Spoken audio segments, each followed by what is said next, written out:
Book from panic to power में author ने anxiety और पैनिक अटैक के साथ अपने पर्सनल एक्सपीरियंसेस के बारे में खुलकर बात की है। वह अपने पैनिक अटैक के साथ होने वाले इंटेंस फियर और फिजिकल मैनिफेस्टेशंस को क्लियरली बताती हैं और बताती हैं कि कैसे इन घटनाओं ने उनके रोज के जीवन को इफेक्ट किया। बाइसेट स्ट्रेसफुल सिचुएशंस के लिए जनरल फीडबैक के लिए एंजाइटी के कंसेप्ट को क्लियर करती हैं, लेकिन वार्निंग देती हैं कि जब यह बहुत ज्यादा और अनकंट्रोल लेवल तक बढ़ जाती है तो यह पैनिक अटैक और अदर डिसेबल्ड करने वाली सिचुएशन को पैदा करती है। हेलो फ्रेंड्स, बुक इनसाइडर पर आप सभी का स्वागत है। आज हम बात करने वाले हैं from panic to power book के बारे में, जिसको लिखा है लुसिंडा बेसेट ने। एंजाइटी की अपनी रिसर्च में वह इसके कोर रीजन में गहराई से उतरती है, नेगेटिव थॉट पैटर्न्स और इलॉजिकल बिलीफ्स के इंपॉर्टेंस पर बात करती है। बेसेट का कहना है कि ये डिस्ट्रक्टिव पैटर्न्स एंजाइटी को बढ़ाने का काम कर सकते हैं और समय के साथ इसे बनाए भी रख सकते हैं। वह अपने ऑडियंस से रिक्वेस्ट करती हैं कि वे अपनी नेगेटिव बिलीफ्स पर करीब से नजर डालें और एंजाइटी की पकड़ से फ्री होने के लिए एक्टिवली उन्हें चैलेंज दें और उनका सामना करें। अपनी बुक में बेसेट एंजाइटी के कॉन्सेप्ट पर डेप्थ में चर्चा करती हैं और इस पर विक्ट्री पाने के लिए अपने कॉम्प्रिहेंसिव प्रोग्राम की फ्रेमवर्क तैयार करती हैं। वह जिस इंपॉर्टेंट पहलू पर बात करती हैं वह है लॉजिकल रीजनिंग और सेल्फ कंपैशन पर बेस्ड एक नए अप्रोच को डेवलप करने की इंपॉर्टेंस। वह व्यक्तियों से अपनी पेसिमिस्टिक असम्पशंस को छोड़ने और इसके बजाय पॉजिटिव एफर्मेशन को अपनाने की रिक्वेस्ट करती हैं। साथ ही एंजाइटी से फ्री होने की दिशा में अपनी जर्नी के हिस्से के लिए सेल्फ केयर प्रैक्टिसेस और रिलैक्सेशन टेक्निक्स को अपनाने के लिए कहती हैं। बाइसेट फियरलेस थिंकिंग को अपनाने के आइडिया पर भी इन डेप्थ चर्चा करती है, जिसमें डर का सीधे सामना करना और उन्हें मोर ऑप्टिमिस्टिक अप्रोच में बदलना शामिल है। वह व्यक्तियों को अपनी डेली रूटीन में सोचने के इन नए तरीकों को इंटीग्रेट करने में सहायता करने के लिए एक्शनेबल सजेशन और टेक्निक प्रोवाइड करती हैं। फ्रॉम पैनिक टू पावर के अगले पार्ट में बेसेट ने स्ट्रेटजीज को अप्लाई करके एंजाइटी और पैनिक अटैक से निपटने के प्रैक्टिकल एस्पेक्ट्स पर चर्चा की है। इन स्ट्रेटजीज में से एक को स्टॉपिंग थॉट्स की तरह जाना जाता है, एक ऐसा मेथड जिसका उद्देश्य नेगेटिव थॉट्स के साइकिल को रोकना है। इसके अलावा बेसेट ने आइडिया रिप्लेसमेंट का कॉन्सेप्ट पेश किया है, जिसमें नेगेटिव थॉट्स को ज्यादा पॉजिटिव और स्ट्रॉन्ग आइडियाज से एक्टिवली बदलना शामिल है। अगर आपको पढ़ने का शौक है और ये समरी आप पढ़ना चाहते हैं तो डिस्क्रिप्शन में दिए गए लिंक पर क्लिक करके आप पढ़ सकते हैं। ये टेक्निक्स व्यक्तियों को उनके एंग्शियस माइंड पर कंट्रोल पाने और अल्टीमेटली पैनिक अटैक पर काबू पाने में मदद करने के लिए वैल्यूएबल टूल की तरह काम करती हैं। बेसेट ने एंजाइटी मैनेजमेंट के लिए लाइफस्टाइल में बदलाव लाने के इम्पोर्टेंस पर बात की है, जैसे कि लगातार फिजिकल एक्टिविटी में शामिल होना, न्यूट्रिशियस फूड अपनाना और एडिक्वेट रेस्ट इंश्योर करना। वह मन और शरीर दोनों में शांति की भावना को बढ़ावा देने के लिए कंटेम्पलेटिव ब्रीदिंग और मेडिटेशन जैसे रिलैक्सेशन एक्सरसाइजेस को शामिल करने के इम्पोर्टेंस को अंडरलाइन करती है। एंजाइटी को इफेक्टिवली नेविगेट करने और कम करने में ये स्ट्रेटजीज एसेंशियल कंपोनेंट्स हैं। बुक में आगे बेसेट ने पैनिक अटैक पर विक्ट्री पाने की इंट्रिकेसीज पर डिटेल बात की है और एक ब्रॉड आउटलाइन तैयार किया है। वह पैनिक अटैक के साथ होने वाली फिजिकल मैनिफेस्टेशंस की इंटेंस समझ प्रोवाइड करती है और उनसे इफेक्टिवली निपटने के लिए कई इफेक्टिव स्ट्रेटजी प्रेजेंट करती है, जिसमें कंट्रोल्ड ब्रीदिंग एक्सरसाइजेस और मसल्स को आराम देने की टेक्निक्स शामिल हैं। बेसेट उस एंजाइटी के बारे में भी बताती है जो एक और पैनिक अटैक होने की आशंका के साथ आती है, जिसे एंटिसिपेटरी एंजाइटी की तरह जाना जाता है। वह इस डर पर विक्ट्री पाने के लिए धीरे धीरे इसका सामना करने और पैनिक अटैक को संभालने की अपनी कैपेसिटी पर भरोसा हासिल करने के बारे में सलाह देती है। निरंतर सेल्फ केयर और कोपिंग स्ट्रेटजीज के कांस्टेंट प्रैक्टिस के इंपॉर्टेंस पर जोर देकर बेसेट हमें लॉन्ग टर्म इमोशनल वेलबीइंग और एंजाइटी के अगेंस्ट फ्लेक्सिबिलिटी के रास्ते की ओर ले जाती है। एंजाइटी के ट्रीटमेंट में मेडिसिन एंड थेरेपी के इम्पोर्टेंस पर चर्चा करने के अलावा बैसेट यह भी एक्सेप्ट करती हैं कि कुछ व्यक्तियों को एक्स्ट्रा हेल्प की आवश्यकता हो सकती है। इसके अलावा वह उन व्यक्तियों के मोटिवेशनल स्टोरीज प्रोवाइड करती है जिन्होंने एंजाइटी पर विक्ट्री पाने और अपने जीवन पर महारत हासिल करने के लिए उनके प्रोग्राम का सक्सेसफुली यूज्ड किया है। जैसे माइकल की कहानी। माइकल को सीने में हल्का दर्द महसूस हुआ जो हाल ही में बहुत आम हो गया था। उसने इसे काम के टेंशन की तरह खारिज कर दिया क्योंकि वह डेडलाइंस और एक्सपेक्टेशंस के बोझ तले दबा हुआ था।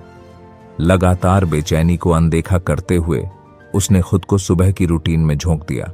मुश्किल से उस बोझ को महसूस किया जो उसे नीचे खींच रहा था। काम पर माइकल को फोकस करना मुश्किल होता जा रहा था। उसके दिमाग में इरेशनल थॉट्स उमड़ रहे थे। हर एक विचार पिछले विचार से ज्यादा डरावना था।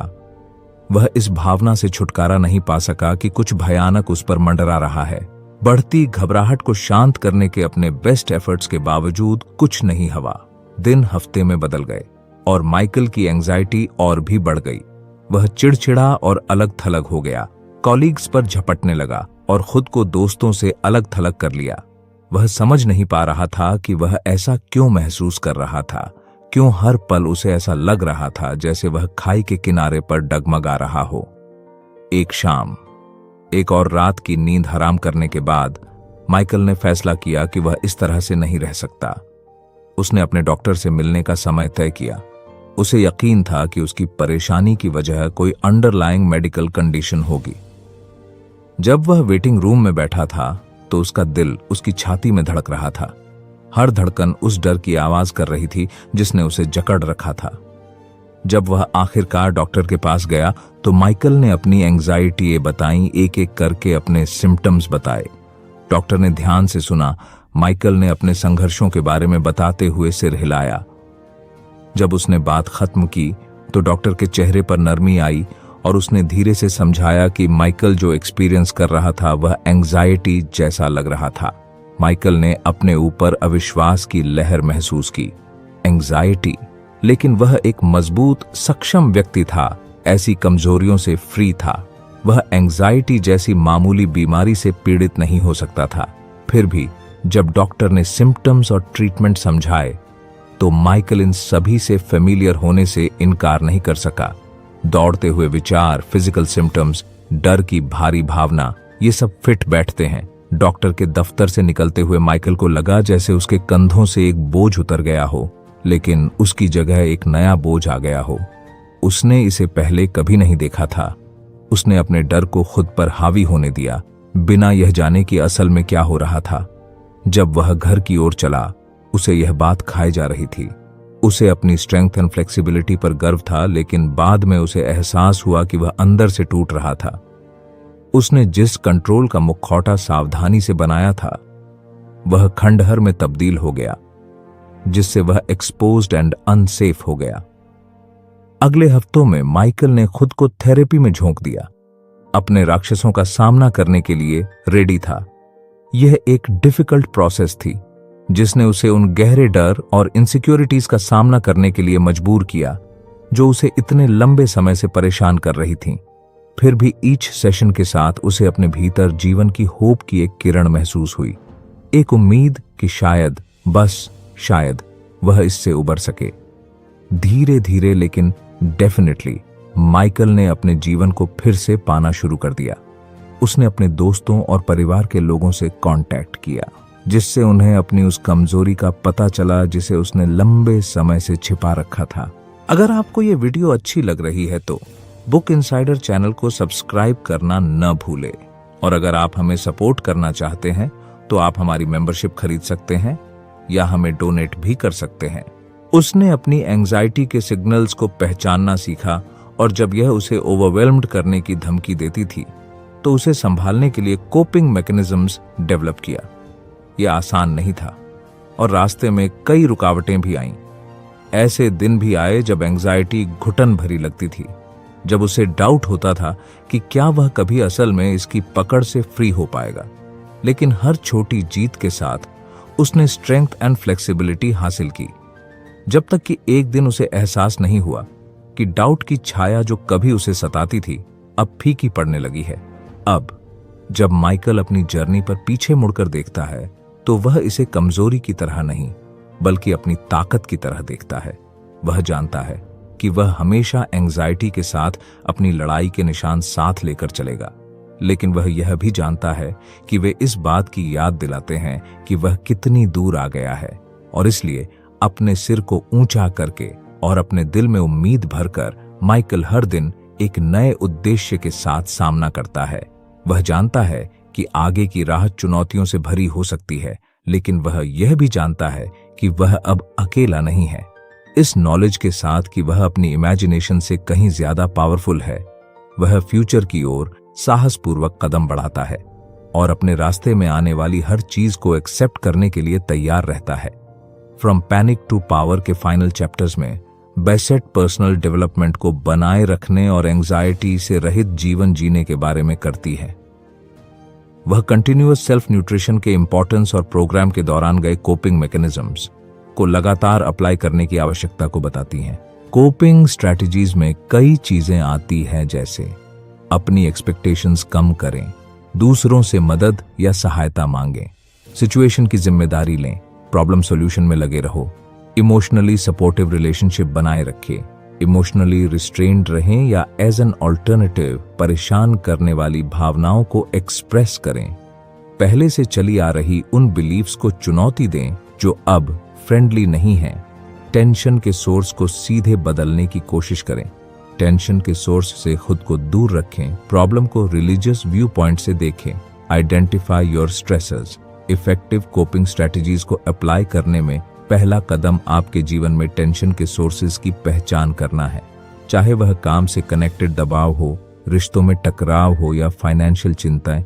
यह समझना कि आपके टेंशन को क्या ट्रिगर करता है, टारगेटेड कोपिंग मैकेनिज्म्स डेवलप करने में आवश्यक है। Develop a combat tool kit. एक बार जब आप अपने टेंशन्स की पहचान कर लेते हैं तो एक पर्सनल कोपिंग टूल किट बनाएं जिसमें आपकी जरूरतों के हिसाब से कई तरह की अडेप्टिव स्ट्रैटेजीज शामिल हों। इस टूल किट में गहरी सांस लेने के exercise, progressive muscle relaxation, journaling और थैंकफुलनेस की प्रैक्टिस जैसी टेक्निक्स शामिल हो सकती हैं। Gate social support. क्राइसिस के समय सोशल रिलेशनशिप्स की पावर को कम न आंकें। उन दोस्तों, परिवार के मेंबर्स या सपोर्ट ग्रुप से कांटेक्ट करें जो empathy, encouragement and practical help provide कर सकते हैं।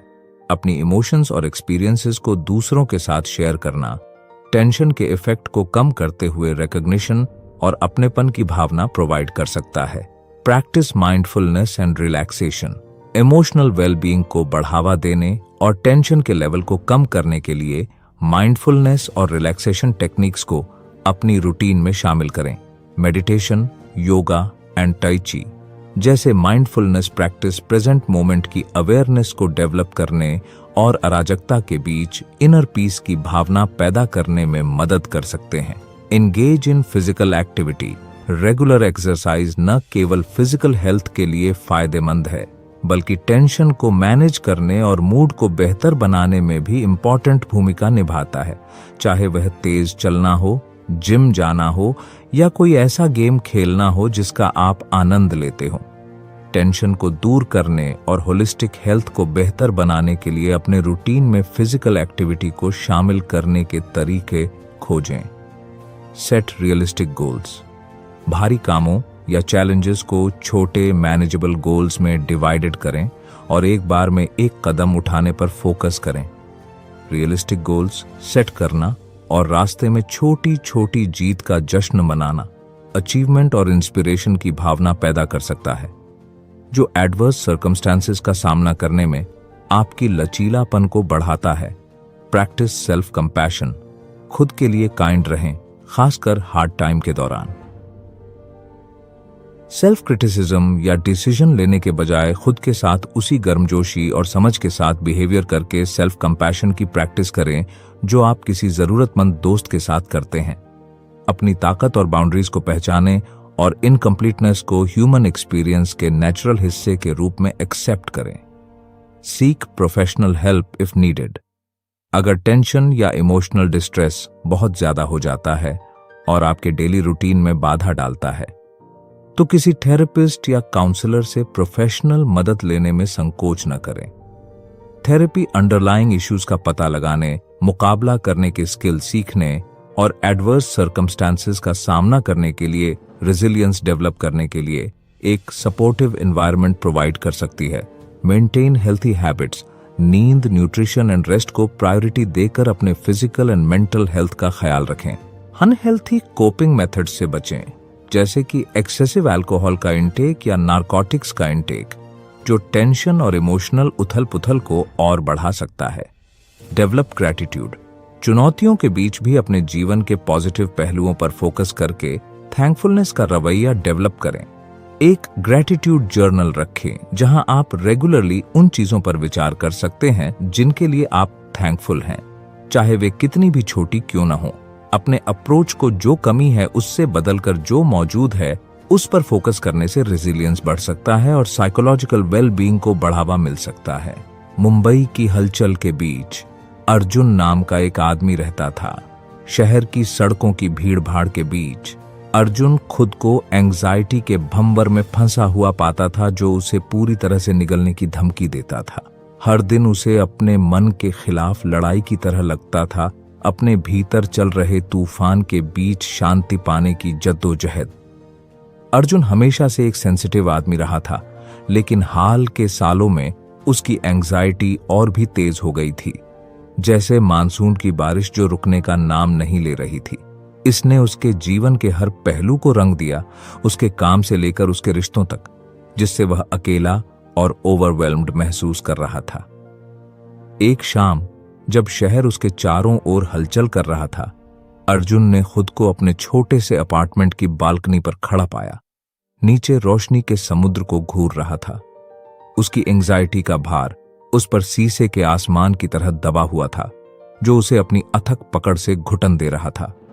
वह जानता था कि वह अब और इस तरह नहीं चल सकता।